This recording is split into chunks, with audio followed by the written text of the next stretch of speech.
Começa agora o Rede TV News, com Boris Casoy e Amanda Klein. Boa noite. Olá, boa noite. Jair Bolsonaro tem primeira reunião com time de novos ministros. E o ministro da Casa Civil, Onyx Lorenzoni, exonera mais de 300 servidores comissionados indicados por partidos de oposição. Ele disse também ter encontrado movimentações incomuns de recursos e nomeações nos últimos dias do governo Temer. Assim como também houve uma movimentação incomum de recursos destinados a ministérios também nos últimos 30 dias. Ministra da Família e dos Direitos Humanos causa polêmica em vídeo que circula na internet. Menino veste azul e menina veste rosa! Onda de violência espalha pânico em Fortaleza. Ordem para os ataques teria partido de dentro de presídios. Jovem dribla bandidos em tentativa de assalto no interior de São Paulo. Procuradoria da Arábia Saudita pede pena de morte para 5 dos 11 acusados pelo assassinato do jornalista Jamal Khashoggi. No esporte, a apresentação de um velho conhecido do Corinthians. E o Museu do Louvre bate recorde histórico de visitantes.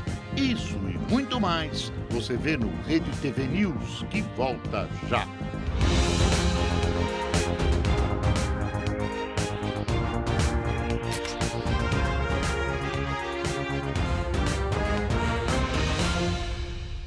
O presidente Jair Bolsonaro usou o Twitter para tentar desfazer uma confusão sobre a relação do governo com a comunidade LGBTI. Nós vamos conversar ao vivo com o repórter Mauro Talhaferri, que tem as informações diretamente de Brasília. Mauro, afinal de contas, quem terá essa responsabilidade? Boa noite, Amanda. Boa noite a você que acompanha o Rede TV News. Vamos contextualizar um pouquinho para dizer o que aconteceu. Logo após a posse, foram editadas várias medidas para mostrar como é que será a reestruturação do governo federal, agora sob a administração de Jair Bolsonaro. Acontece que nenhuma dessas medidas falava em que setor do Ministério da Mulher, da Família e dos Direitos Humanos, que setor ficaria responsável pela proteção e pelos interesses da comunidade homossexual. Isso, evidentemente, gerou uma série de questionamentos. A própria ministra da Mulher, Família e Direitos Humanos, Damares Alves, já havia dito que as políticas para a comunidade LGBTI continuariam no Ministério, na Secretaria Nacional de Proteção Global. E hoje, agora à tarde, o próprio presidente Bolsonaro sentiu a necessidade de esclarecer melhor essa questão. Apesar de não citar nos textos os homossexuais, ele não fez menção aos homossexuais no texto, ele publicou 2 tweets. Os textos são os seguintes: não haverá abandono de auxílio a qualquer indivíduo nas diretrizes de direitos humanos. A Secretaria Nacional da Família, Secretaria Nacional de Proteção Global e o Conselho Nacional de Combate à Discriminação ficarão responsáveis por esse papel. No outro tweet, Bolsonaro afirma: por muito tempo, muitos brasileiros foram usados como massa de manobra. Perderam sua valiosa individualidade para se tornarem objeto e fonte de renda de políticos. A mudança visa libertá-los da escravidão política a fim de devolvê-los o direito de representarem a si mesmos. Foram esses os 2 tweets que Bolsonaro publicou agora à tarde sobre essa questão da comunidade LGBTI, esclarecendo então que o Ministério dos Direitos Humanos continua cuidando dos interesses dessa comunidade. Hoje pela manhã, o primeiro compromisso do presidente foi uma reunião com todos os ministros. Essa reunião durou cerca de 4 horas e você vê o conteúdo dela a partir de agora na reportagem. No segundo dia de governo, a primeira reunião com o time completo. Jair Bolsonaro quer padronizar a atuação dos ministros. Pediu racionalidade no uso de imóveis dos ministérios nos estados. São cerca de 700 mil e parte deles deve ser vendida. Determinou o enxugamento dos conselhos que atuam na administração direta e deu instruções para as nomeações do 2º e 3º escalões. Fundamentalmente serão escolhas e indicações técnicas, respeitando uma afinação, com o projeto que nós representamos e que foi o vencedor, eleição deste ano. O presidente quer tirar de cargos de confiança pessoas indicadas pelos governos do PT.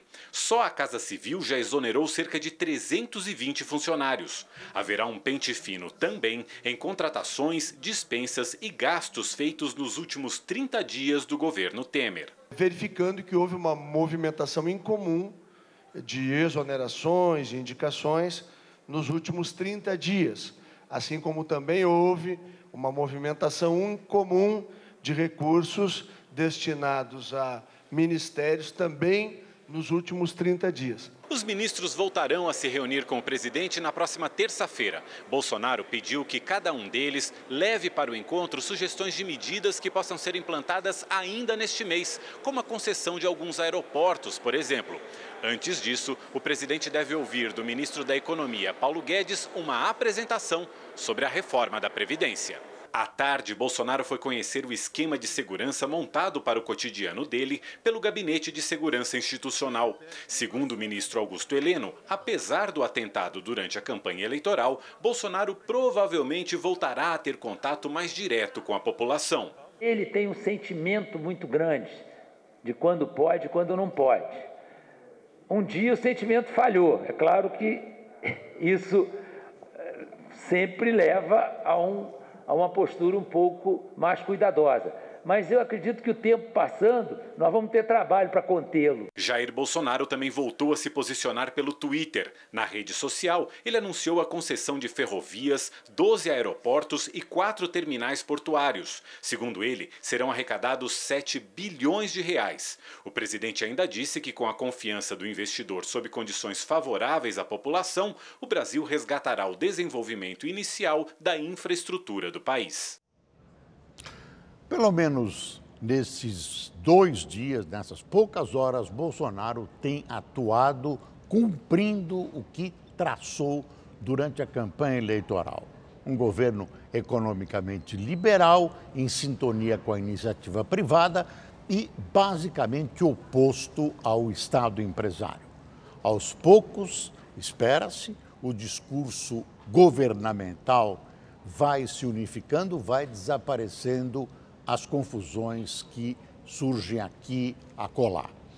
Essas exonerações em cargos de confiança são absolutamente normais nas trocas de governo.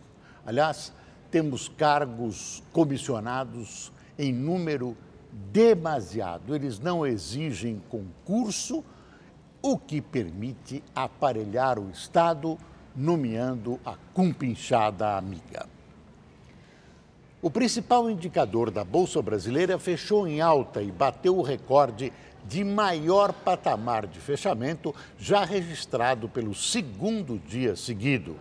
O mercado reagiu com otimismo às declarações do novo governo e o Ibovespa subiu 0,61% aos 91.564 pontos. Os destaques foram as ações da Sabesp, que subiram 7,33%, apoiadas por comentários do novo governador do estado e das ações da Eletrobras, que avançaram 5,23% nas ordinárias. E o dólar voltou a cair e fechou a R$ 3,75.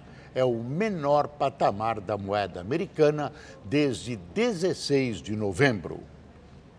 O presidente da China, Xi Jinping, enviou uma carta ao presidente Bolsonaro para parabenizá-lo pela posse. Xi disse estar disposto a respeitar os interesses fundamentais dos dois países e revelou a intenção de aprofundar as relações bilaterais.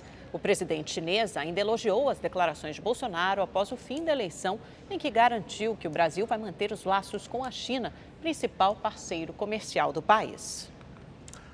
A China é um importantíssimo parceiro comercial. Com as cautelas que o panorama internacional exige, as relações com Pequim não só não devem, não podem ser abandonadas, como precisam ser incrementadas, aperfeiçoadas. E falando em relações exteriores, o discurso de ontem na posse do novo chanceler Ernesto Araújo mostrou erudição. Ele falou grego, latim e até rezou numa língua indígena que eu penso ser o Nhengatu. Mas, aparentemente, não foi claro sobre como será a sua ação, quais serão as linhas de atuação do Ministério. O Brasil não precisa ser a missimpatia do mundo, mas não deve desprezar laços importantes para o nosso desenvolvimento.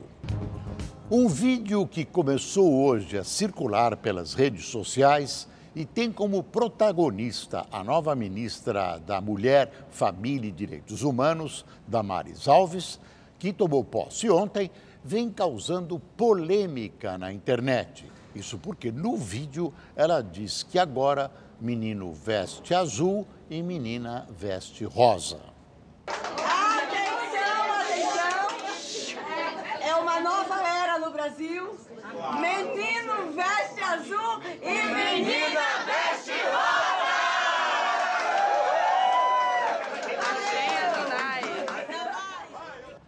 Procurada pela nossa equipe, a ministra Damares Alves respondeu que fez uma metáfora contra a ideologia de gênero, mas que meninos podem vestir azul, rosa, colorido, da forma que se sentirem melhor. A Polícia Civil do Distrito Federal prendeu 3 homens suspeitos de atentado terrorista a uma igreja na véspera do Natal. O trio também ameaçou realizar um ataque no dia da posse do presidente Jair Bolsonaro. A repórter Débora Oliveira tem mais informações. Os 3 homens foram presos pela Polícia Civil em Alto Paraíso, no interior do estado de Goiás, ainda no dia 1º. Mas só hoje as informações foram divulgadas. Um dos homens é estrangeiro. Os nomes dos suspeitos ainda não foram informados. Eles fazem parte do grupo Maldição Ancestral, que reivindicou a autoria de uma tentativa de atentado a uma igreja em Braslândia, aqui mesmo no Distrito Federal, na madrugada do Natal. O grupo deixou uma mochila com uma bomba próxima ao Santuário Menino Jesus. O artefato era feito por um cilindro de extintor de incêndio com pregos e pólvora, além de um detonador movimentado por relógio. O objeto foi detonado por um robô da PM. Ninguém ficou ferido. Os responsáveis pelo templo receberam um e-mail do grupo assumindo a autoria. Eles também postaram fotos da bomba antes dela ser levada à igreja. A operação, que é realizada em parceria com a Polícia Federal desde o dia 29 de dezembro, ainda investiga se existem outros integrantes no grupo. A atuação da PF ocorre porque o grupo ameaçou detonar bombas durante a posse do presidente Jair Bolsonaro. Os homens serão enquadrados pela Lei de Segurança Nacional como terroristas pela ameaça ao presidente da República. Débora Oliveira, de Brasília, para o Rede TV News. A oficialização do apoio do PSL, partido do presidente Bolsonaro, à reeleição de Rodrigo Maia para a presidência da Câmara, causou reações nas legendas de centro e esquerda. O impacto da aliança pode mudar a relação de forças na disputa para a presidência da Casa. O apoio do PSL à reeleição de Rodrigo Maia foi confirmado pelo presidente da legenda e deputado federal eleito, Luciano Bivar, ainda na quarta-feira. A aliança com a segunda maior bancada da Câmara, com 52 deputados, foi fechada em troca dos parlamentares do partido ocuparem a segunda vice-presidência e as presidências de 2 das comissões mais importantes, a de Constituição e Justiça e de Fiscalização Financeira e Controle. Vai propiciar para ele 53 votos. E eu tenho absoluta certeza de que vai dar ao governo, ao Planalto, uma governabilidade extremamente confortável para viabilizar as reformas que a sociedade exige. Mas esse apoio pode sair ainda mais caro para Rodrigo Maia. A aliança pegou de surpresa partidos de centro e esquerda que rejeitam a ideia de fazer parte de uma coalizão com um partido de extrema-direita. PT, PCdoB e PSOL estudavam apoiar Rodrigo Maia em prol de uma aliança antiga de 2 anos atrás, quando ele foi eleito presidente da Câmara com a ajuda desses partidos. Mas a decisão de se unir ao PSL pode fazer com que Maia perca os antigos apoiadores. Nos bastidores, várias legendas se articulam para a criação de um grande bloco. Estão envolvidos nas conversas o PSB, PDT, PT e até MDB. Nas contas dos articuladores, o bloco poderia ter mais de 200 deputados. Mais de um candidato à presidência da Câmara poderia sair do grupo, já que o objetivo é fragmentar votos e enfraquecer Rodrigo Maia. Inclusive, uma nova candidatura já surgiu. O deputado eleito Marcelo Freixo, do PSOL do Rio de Janeiro, anunciou que será candidato. Pelo Twitter, ele afirmou que essa eleição para a presidência da Câmara é a mais importante desde a redemocratização, porque as reformas desejadas por Bolsonaro ameaçam direitos básicos, principalmente dos mais pobres, e o resultado terá impacto real na vida e sobrevivência de milhões de famílias. Enquanto tenta minimizar os impactos da articulação dos partidos de esquerda, Maia conquistou novos aliados. O PRB abriu mão da candidatura do deputado João Campos, de Goiás, e passou a apoiar o democrata em troca de ocupar a vice-presidência. O PPS também oficializou o apoio a Maia e o PSDB pode seguir o mesmo caminho. Ainda não temos bola de cristal para prever o que vai acontecer, mas uma coisa todos nós sabemos. Quem tem a caneta e o Diário Oficial na mão atrai muito mais parlamentares que uma oposição dividida e derrotada nas urnas. Além dos ônibus, trem e metrô agora também vão ter aumento na tarifa em São Paulo. O anúncio foi feito hoje pelo governador João Dória. As passagens, que atualmente custam R$ 4,00, a partir do dia 13 deste mês, vão passar a custar R$ 4,30. O reajuste é o mesmo anunciado pela Prefeitura da capital paulista para a tarifa dos ônibus municipais. A diferença é que o novo valor dos ônibus já passa a valer no dia 7. O aumento é de cerca de 7,5%, portanto, bem acima da inflação acumulada em 2018, que deve ficar na casa dos 3,6%. Quem quiser economizar pode recarregar o bilhete pelo valor antigo até as 23h59 do dia 12. O ex-governador Márcio França deixou essa bomba na mão do novo governador João Dória, que reclamou da atitude de Márcio França, a quem caberia assinar esse aumento. O metrô e os trens que servem a Grande São Paulo, além dos enormes atrasos nas obras, vivem um período, digamos, de decadência técnica. Dificilmente passam 1 ou 2 dias sem que um problema interrompa a sua circulação. Mas as passagens extorsivas são cobradas rigorosamente. No Brasil, a venda de veículos novos cresceu 14,6% em 2018. Segundo a Federação dos Concessionários, no ano passado foram vendidos mais de 2.500.000 veículos. Em dezembro, a alta foi de 3,36%. Os números são referentes à venda de automóveis comerciais e leves, ônibus e caminhões. Este é o segundo ano seguido de crescimento no setor. Em 2017, o segmento fechou o ano com alta de 9,23%. E o início do ano segue difícil para servidores e pensionistas de 4 estados que até hoje ainda não conseguiram pagar o 13º salário. Uma das situações mais complicadas é a de Minas Gerais, onde o novo governador não tem ideia de quando vai conseguir quitar esse benefício. Nós vamos ao vivo a Belo Horizonte, onde o repórter Rodrigo Cabral tem mais informações. Benefício não, isso é um direito do trabalhador que não sabe quando vai receber o 13º salário, né, Cabral? Boa noite.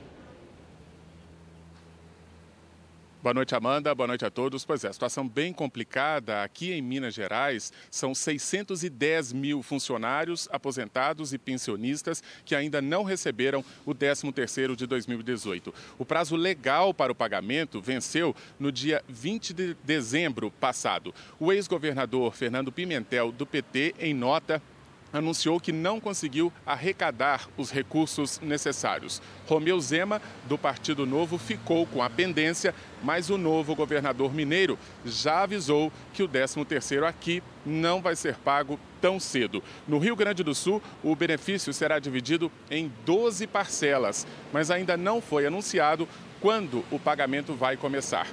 Os 310 mil servidores gaúchos podem pegar o valor em empréstimo bancário sem custos. Situação parecida com os servidores de Sergipe, que tiveram o 13º parcelado em 6 vezes e só vão começar a receber no mês que vem, no mês de fevereiro. No Rio Grande do Norte, situação também bem complicada. Alguns inativos que ganham acima de R$5 mil por mês ainda não receberam o 13º de 2017 e o de 2018 segue sem perspectiva.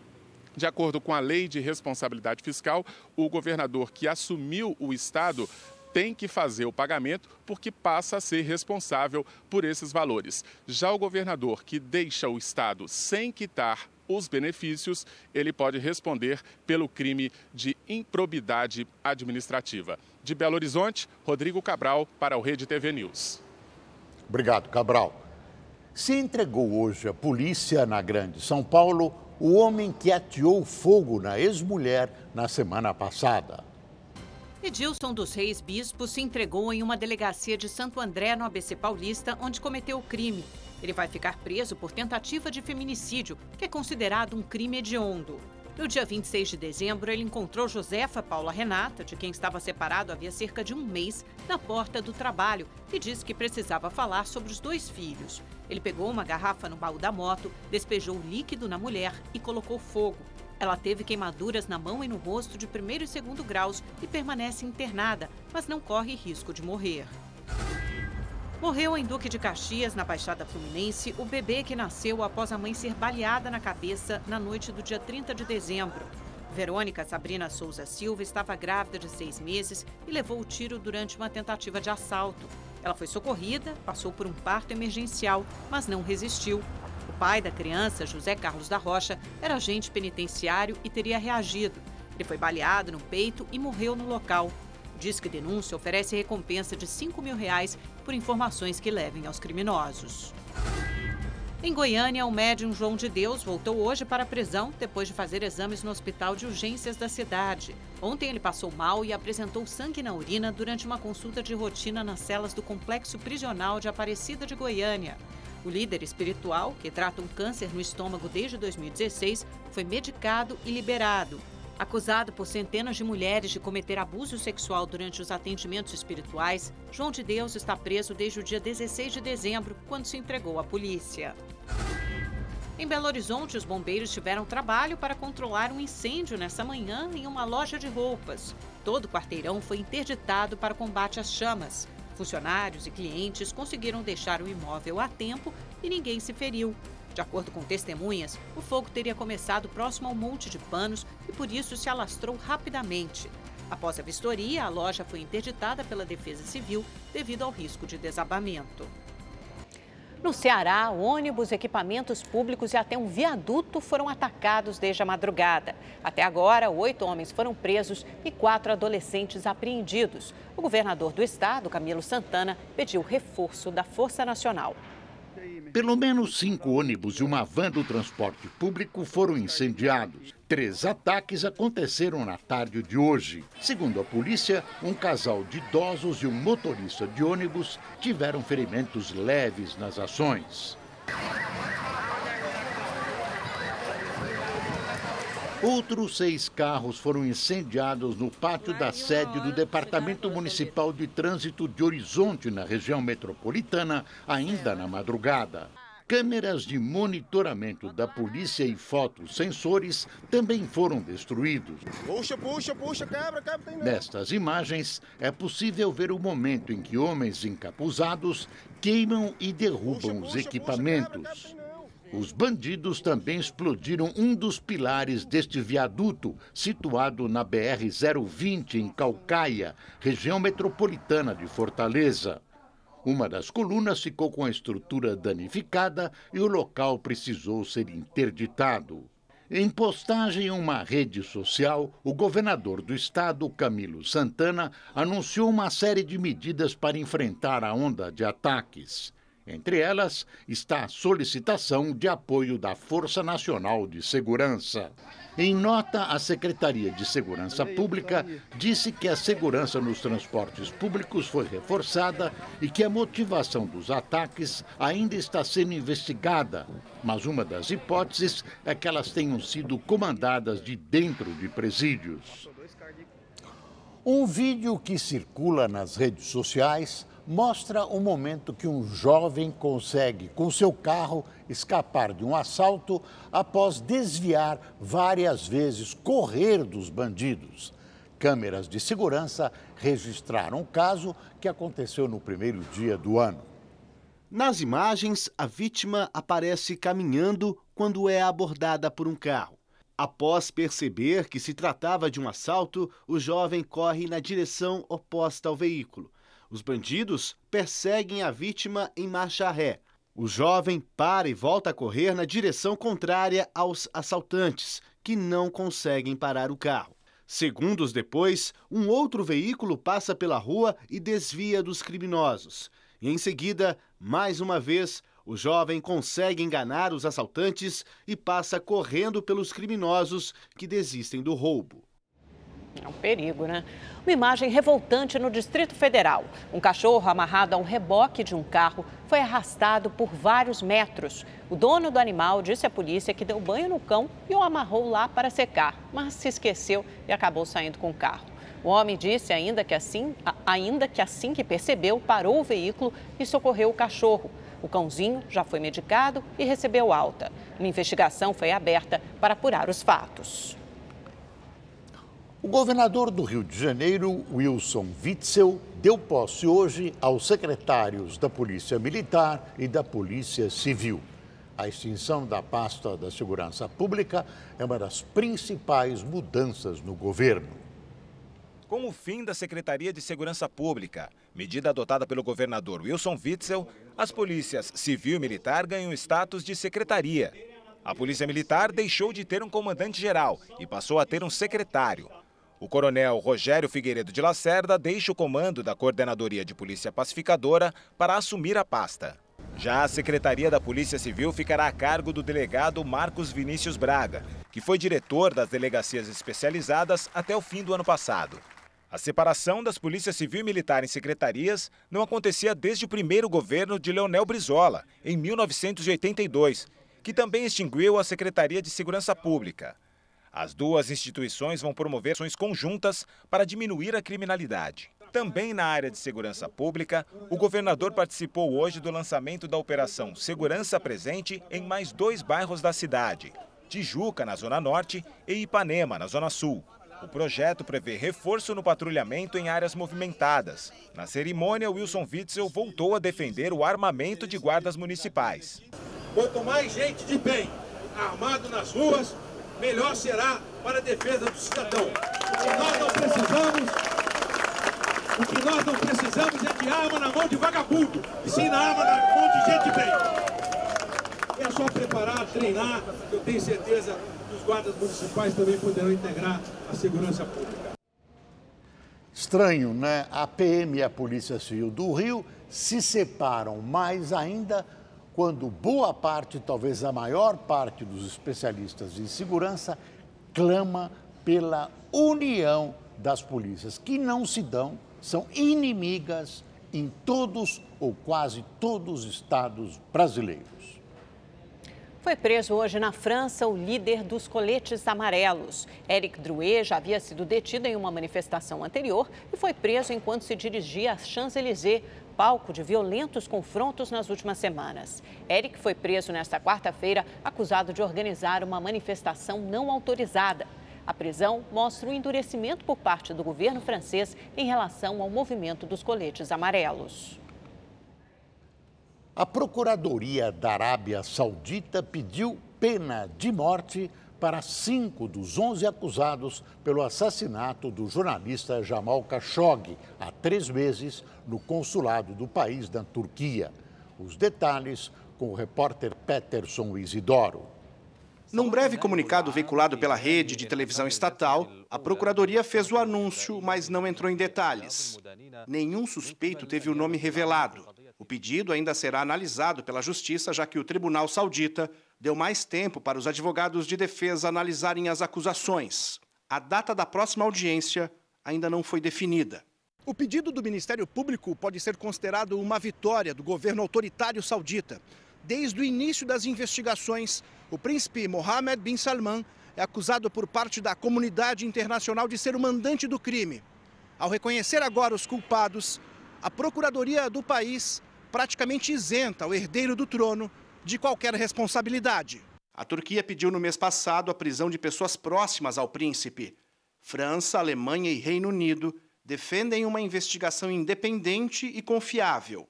Segundo a imprensa americana, a CIA, a agência de inteligência dos Estados Unidos, tem evidências de que Mohammed bin Salman ordenou o assassinato.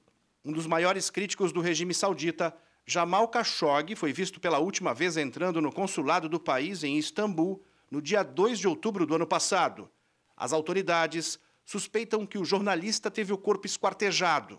Nesta semana, uma TV da Turquia divulgou imagens de câmeras de segurança da residência oficial do cônsul saudita. Nelas, homens aparecem carregando malas e sacos escuros. Dentro estariam os restos mortais do jornalista. Peterson Isidoro, de Lisboa, para o Rede TV News. Está mais que provado que o jornalista foi morto, foi assassinado a mando desse príncipe herdeiro Mohammed. Mas a Arábia Saudita é uma monarquia absoluta, uma espécie de ditadura. E é claro que, para salvar a cara do príncipe, a corda acaba estourando no lado mais fraco. Como o país é forte aliado dos Estados Unidos e tem petróleo à beça, poucos países vão reclamar. Se o fizerem, é só para inglês ver.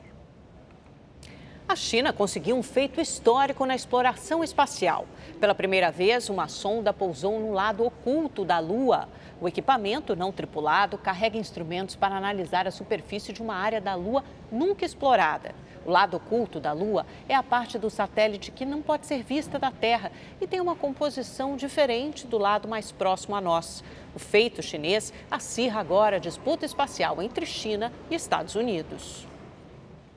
O embaixador interino da Coreia do Norte na Itália desertou e está desaparecido. Ele sumiu dias antes de ter de voltar para o país de origem. Quem mostra é o repórter Mauro Beni. O diplomata Jo Song-gil, de 48 anos, desapareceu com a esposa depois de sair da embaixada em Roma sem aviso prévio, no início de novembro. O caso foi revelado por um parlamentar da Coreia do Sul. Segundo Kim Min-ki, a informação foi transmitida pelo Serviço Nacional de Inteligência do país. Eu tenho algumas informações sobre o caso, mas não posso discuti-las com vocês. A única coisa que posso dizer é que o embaixador deixou a missão diplomática e sumiu. Jo Song-gil chegou a Roma em 2015. Assumiu o cargo interinamente em outubro de 2017, quando a Itália expulsou o então embaixador após Pyongyang realizar um teste nuclear. Ele deveria voltar à Coreia do Norte poucos dias após desaparecer. O jornal sul-coreano Jongyang-ilbo notificou que o diplomata pediu asilo político, mas não revelou em qual país a solicitação foi feita. A publicação também informou que Jo Song-gil está seguro com a família e num lugar protegido pelo governo italiano. A Coreia do Norte e a Itália não se pronunciaram sobre o caso. O último diplomata norte-coreano de alto escalão a desertar foi Tai Young-ho. Ele trabalhava na embaixada do país em Londres em 2016 e fugiu para a Coreia do Sul. De Roma, Mauro Beni, para o Rede TV News. O novo Congresso americano iniciou hoje os trabalhos ainda em meio à paralisação do governo. E o novo comando da Câmara deve gerar muitos problemas para o presidente Donald Trump. Veja na reportagem da correspondente em Nova York, Luciana Camargo. O Congresso americano está de cara nova. Nunca na história dos Estados Unidos houve tamanha diversidade na Câmara e no Senado, tanto em etnia quanto em gênero. Há um número recorde de mulheres, 125, sendo 2 delas muçulmanas. Pelo menos 24 membros indígenas, latinos ou negros. Eu acho que é exatamente isso que precisamos levar para o futuro. Acho que hoje vamos ver como um Congresso eficaz pode funcionar. A posse também marca a volta dos democratas ao comando da Câmara. Sob a liderança de Nancy Pelosi, nova presidente da casa, os parlamentares devem conturbar ainda mais o governo de Donald Trump. O primeiro obstáculo já paralisa parte do governo federal desde o dia 22 de dezembro. A oposição se recusa a aprovar um orçamento com os 5 bilhões de dólares pedidos por Trump para construir um muro na fronteira com o México. Pelo que parece, esse impasse não tem data para acabar. Ontem, mais uma reunião na Casa Branca terminou sem acordo. Um novo encontro está marcado para amanhã. Enquanto isso, os democratas prometem apresentar um projeto ao Congresso para pôr fim à paralisação. E os problemas de Trump não param por aí. A suposta interferência russa na eleição presidencial de 2016 ainda está sob investigação. E um possível impeachment do republicano continua na mesa. Nós temos que esperar as investigações. Não devemos propor o impeachment apenas por motivações políticas, mas também não podemos evitar esse processo pelas mesmas razões. Então, vamos ver o que acontece. Luciana Camargo, de Nova York, para o Rede TV News. Uma pessoa morreu e pelo menos 15 ficaram feridas em confrontos durante protestos contra a entrada de mulheres em um templo hindu na Índia. Segundo a polícia, um dos manifestantes morreu após levar uma pedrada na cabeça. O grupo de religiosos vandalizou carros e entrou em confronto com os policiais. A onda de revolta surgiu após 2 mulheres visitarem um templo hindu no estado de Kerala, o que não é aceito por conservadores. Eles consideram impuras as mulheres em idade fértil. Subiu para 39 o número de mortos no desabamento parcial de um prédio na Rússia. As equipes de resgate encerraram as buscas após 3 dias de trabalho. As autoridades acreditam que uma explosão causada por um vazamento de gás provocou a tragédia. Na Dinamarca, 8 pessoas morreram no acidente ferroviário desta quarta, segundo o novo balanço da polícia. As autoridades acreditam que um trem com 134 pessoas a bordo atingiu parte da carga de outra composição. Imagens de satélite revelaram o que restou do vulcão Anak Krakatau após a erupção do dia 22 de dezembro, que provocou tsunami no Estreito de Sunda, na Indonésia. O vulcão perdeu mais de 2/3 do volume. O tsunami deixou mais de 420 mortos e milhares de feridos e desabrigados. O heptacampeão da Fórmula 1, Michael Schumacher, completa hoje 50 anos. Homenagens não faltaram. Várias personalidades do esporte e as ex-equipes do piloto lembraram a data e fizeram homenagens nas redes sociais. A Ferrari disse: "Nosso campeão vira 50 hoje. Estamos todos com você, Michael. Continue lutando." A Mercedes também se pronunciou. 91 vitórias, 68 poles, 7 títulos. Um verdadeiro ícone do automobilismo que chega aos 50 hoje. Desejando ao Michael Schumacher tudo de melhor em seu aniversário. Continue lutando. Lewis Hamilton escreveu: "Desejando a você um feliz aniversário, Michael. 50 anos de vida e um legado que durará para sempre. Que honra é dizer que corri com você. Você sempre foi uma verdadeira inspiração para mim e para o mundo inteiro. Continue lutando, campeão." Até o rei Pelé deixou algumas palavras. Um aniversário especial para um amigo especial. Michael Schumacher, feliz 50 anos. Eu estou te enviando toda a minha energia positiva, campeão. O piloto alemão sofreu um acidente de esqui há 5 anos em Méribel, na França. Bateu a cabeça em uma rocha, teve sérias lesões cerebrais e, desde então, sua real condição de saúde é tratada em completo sigilo pela família. O câncer de pele corresponde a 30% dos casos de tumores malignos diagnosticados no Brasil. E são esperados 175 mil novos casos só neste ano, segundo a estimativa do Instituto Nacional do Câncer. Para se proteger, sobretudo agora, no verão, nesse calorão, alguns cuidados são indispensáveis. O clima bem que convida. Uma caminhada, umas pedaladas, um passeio com a família. Mas o asfalto queimando serve de alerta. O sol do verão é traiçoeiro. Para evitar problemas, um bonezinho, um chapéu e uma água para refrescar bem que ajudam. Mas para se prevenir mesmo é importante ter sempre por perto o protetor solar. A gente sempre teve orientação da dermatologista, do pediatra e a mãe delas também sempre orienta a colocar. A mãe o quê? Mandei obriga. Os médicos recomendam que as pessoas evitem tomar sol entre 10 da manhã e 4 da tarde. Nesse período, a radiação solar é muito perigosa. O risco do desenvolvimento de um câncer de pele é maior e também do envelhecimento precoce da pele. Mesmo assim, é meio-dia e tem muita gente no parque. A Daniela diz que se cuida, mas nem tanto. Só no rosto, que eu tô de roupa. Você não tem medo de pegar alguma doença na pele pelo fato de não usar o protetor nos braços, por exemplo? Não. E o que dizer dessa família? O Valmir nem se preocupa. A Angélica passa protetor, mas... E a pequena Camila, com menos de 3 anos debaixo desse solão? Vocês estão usando protetor solar? Eu não. Rapaz, por quê? Não tô. Nem a criança? A criança se passou? Não. Ninguém hoje. Ninguém passou? Nem a criança? Passou? Você passou? Eu passei. Mas sua filha não? Não. Foi. Não lembrou, né? Não lembrei. Você não tá com problema de consciência com isso, não? Agora fiquei. Com a palavra, o especialista. O conselho que eu dou assim, para essa mãe é que sempre que ela use o filtro solar, ela passe também na criança, né? Que também a criança exige fotoproteção.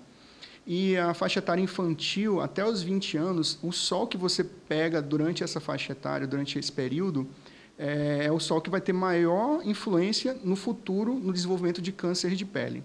Com menos de 30 anos, Manu já teve câncer de pele 2 vezes, com quase 2 anos de intervalo.